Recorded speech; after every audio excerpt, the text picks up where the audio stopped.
আসসালামু আলাইকুম বন্ধুরা, আমি গার্ডেন কেয়ারের পক্ষ থেকে মোহাম্মদ সাকিন হোসেন আবারও আজকে নতুন একটি ভিডিওতে চলে আসলাম। তো আপনাদের সামনে আজকে দেখাবো হচ্ছে এই নতুন জেনারেশনের একটি অ্যান্টিবায়োটিক। আপনার পেঁয়াজের জন্য যদি বলি, অথবা দেখা যাচ্ছে পেঁয়াজের বিভিন্ন ধরনের রোগ হয়ে থাকে আর কি। তো পেঁয়াজ চাষাবাদের যেমন দেখা যাচ্ছে উপর থেকে যে গোড়াটা হয় ওটা, তারপরে গোড়া পচে যাওয়া, তারপরে পাপলস রোগ, তারপরে দেখা যাচ্ছে উপরে যে ডাঁটগুলো থাকে ওগুলো দেখা যাচ্ছে নেতিয়ে পড়া, আরও ইত্যাদি ধরনের যে রোগগুলো আছে সেটির সমাধান শুধুমাত্র একটি অ্যান্টিবায়োটিক দিলে হয়ে যাবে। সেই অ্যান্টিবায়োটিকটি হচ্ছে লুনাসেনসন। আপনাদেরকে দেখায়, এই হচ্ছে আমাদের লুনাসেনসন।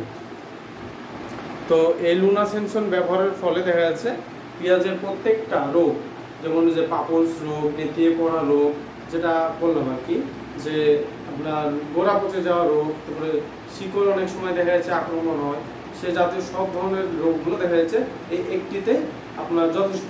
এটাই দেখা যাচ্ছে আপনার বিশেষ করে আর কি এটা পেঁয়াজের জন্যই তৈরি করা হয়েছে।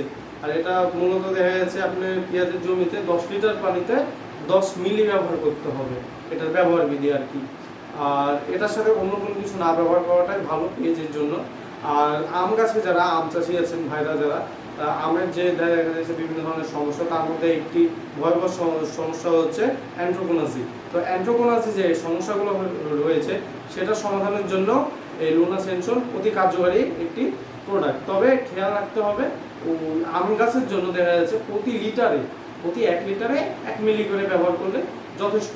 আর পেঁয়াজের গাছের জন্য দেখা যাচ্ছে যে সমস্যাগুলো আছে পেঁয়াজে, এটার সাথে কোনো কিছু ব্যবহার করার দরকার নাই। তবে যদি পোকা হয়ে থাকে তবে পোকার জন্য কিছু কীটনাশক বা কিছু দানাদার ব্যবহার করতে পারেন। তবে সব কিছু না, কিন্তু এটা দেখা যাচ্ছে পরামর্শ নিলে, বা দেখা যাচ্ছে আমাদের এই কেয়ার সাইডে দেওয়া আছে ভিডিও, ওখানে যে একটু চেক করলে দেখা যাচ্ছে আপনারা ওই ভিডিওটাও পেয়ে যাবেন আর কি। তো এই ছিল মূলত আজকের ভিডিও এই লুনা সংক্রান্ত। তো সবাই দোয়া করবেন এবং সুস্থ থাকবেন। আল্লাহ হাফেজ।